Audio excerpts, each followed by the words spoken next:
do something you're very passionate about.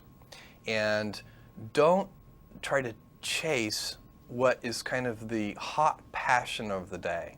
I think we actually saw this. I think you see it all over the place in many different contexts, but I think we saw it in the internet world quite a bit, where, you know, at the sort of peak of the sort of internet mania in, say, 1999, you found people who were very passionate about something. They kind of left that job and decided, I'm going to do something in the internet, because it's, it was almost like the 1849 gold rush in a way. I mean, you find that people, if you go back and study the history of the 1849 gold rush, you find that, at that time, everybody who was within shouting distance of California was, they might have been a doctor, but they quit being a doctor and they started panning for gold.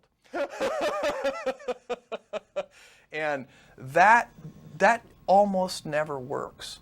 And even if it does work, according to some metric, financial success or whatever it might be, I suspect it leaves you ultimately unsatisfied.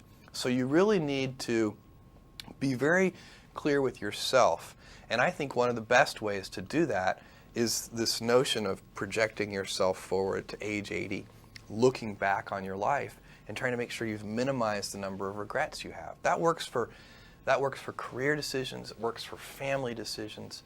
Do you want? I have a 14-month-old son, and it's very easy for me to, if I think about myself when I'm 80, I know I want to watch that little guy grow up.